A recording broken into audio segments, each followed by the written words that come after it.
आज की इस वीडियो में हम समझने वाले हैं 12th क्लास हिस्ट्री का जो चैप्टर नंबर 6 है, जिसका नाम है भक्ति सूफी परंपराएं। ठीक है, तो इस चैप्टर के ऊपर मैं आप लोगों को 5 वीडियो पहले ही प्रोवाइड करा चुका हूँ। ये 6ठी वीडियो है, मतलब पार्ट 6 है और लगभग हम इस चैप्टर को कंप्लीट कर चुके हैं। 2 टॉपिक शायद रह गया है, जो कि हम एंड के 2 टॉपिक जिसमें बाबा गुरु नानक देव और मीराबाई के बारे में आज की इस वीडियो में हम जानने वाले हैं। वैसे इस वीडियो को मैं एनिमेशन के थ्रू नहीं समझा रहा हूँ, PDF के थ्रू ही समझेंगे, क्योंकि ज़्यादा टॉपिक है नहीं, तो इसीलिए हम इसको PDF के थ्रू ही समझने वाले हैं। तो चलिए अब NCERT बुक में हम चलते हैं। तो सबसे पहले हम आज गुरु नानक देव की बात करेंगे। वैसे पिछली वीडियो में मैंने आप लोगों को कबीर दास के बारे में बताया था। कबीर दास के बारे में मैंने आप लोगों को सारा कुछ समझा दिया था। इससे पहले आप देखेंगे तो कबीर दास का ही टॉपिक है। ठीक है, देखिए गुरु नानक देव के बारे में हम जान लेते हैं। देखिए गुरु नानक देव का जो जन्म है, बाबा गुरु नानक देव का जो जन्म है, वो कहाँ हुआ था? एक हिंदू व्यापारी परिवार में हुआ था और ये पंजाब का जो ननकाना गाँव है, ठीक है, जो रावी नदी के आसपास था, ननकाना गांव में इनका जन्म हुआ था। इस समय ये जो जगह है वो पाकिस्तान में है। ठीक है, और अगर हम बात करें, देखिए ये मतलब फ़ारसी भाषा पढ़ी थी और लेखन का जो प्रशिक्षण है, लेखन कार्य का जो प्रशिक्षण है, उसको भी इन्होंने प्राप्त किया था।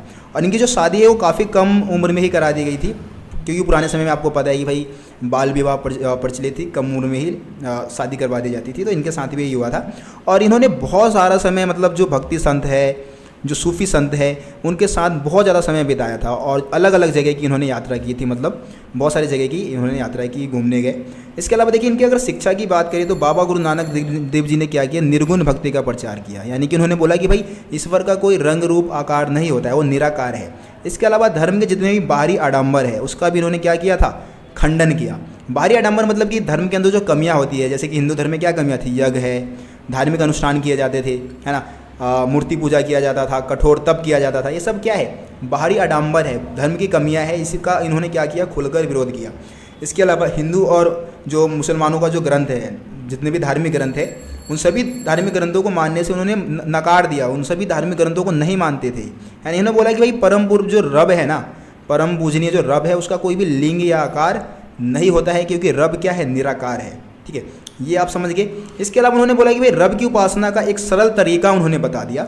रब की उपासना का सरल तरीका क्या बताया? कि भाई रब की उपासना करने का एक सिंपल तरीका है उनके नाम का निरंतर जाप करना, है ना। जैसे वाहेगुरु है तो उनके नाम का आप जाप करें, इस तरीके से उन्होंने कहा था। अब देखिए बाबा गुरु नानक देव ने क्या किया? अपने अनुयायियों को संगठित किया था।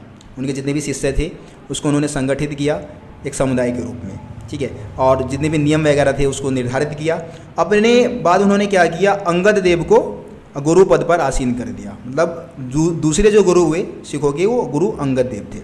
ठीक है, ये जो परिपाटी थी, गुरु पद की जो परिपाटी थी, ये 200 वर्षों तक चलती रही।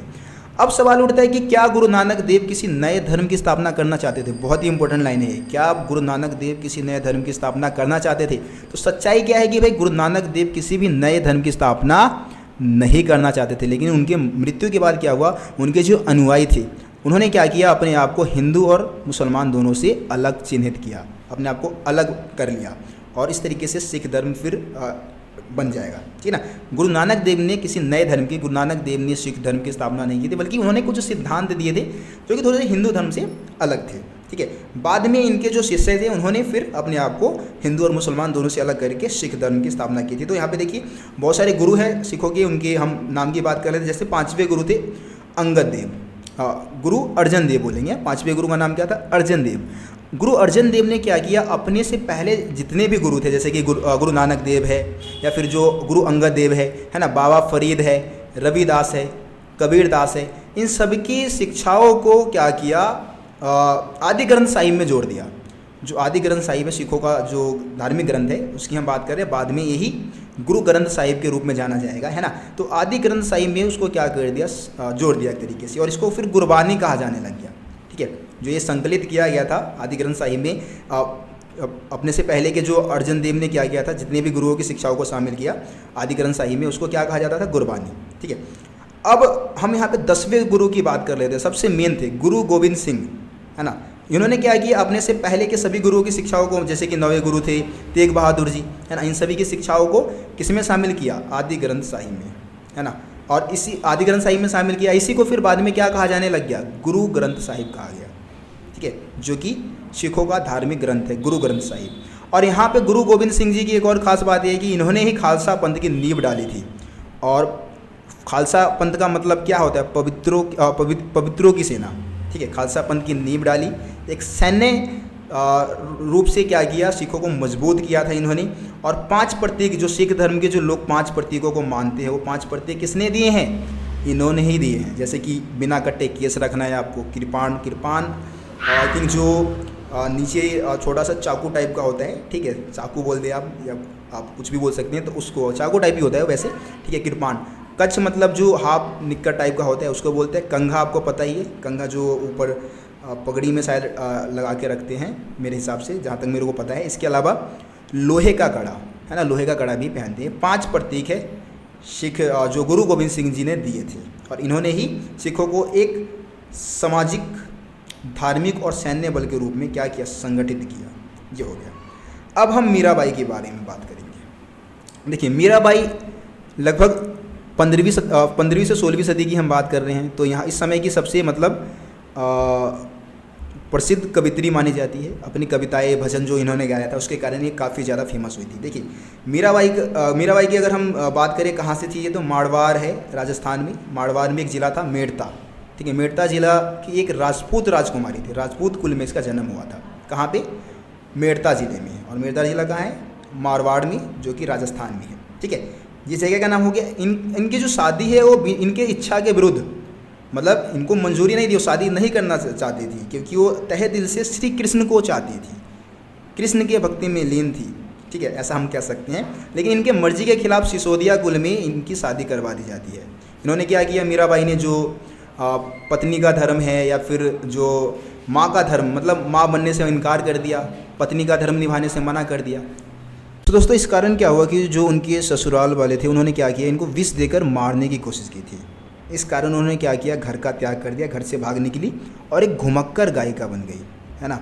भजन गाने स्टार्ट कर दिए, और हर भजन में वो कृष्ण के नाम से, जाहिर सी बात है कि कृष्ण को तहे दिल से चाहती थी, तो कृष्ण के याद में वो भजन गाया करती थी। ठीक है, इसने मतलब इन्होंने जिसको गुरु बनाया था वो रैदास थे। रैदास एक चम्रकार थे, यानी कि चमड़े का काम किया करते थे, उनको गुरु बनाया था।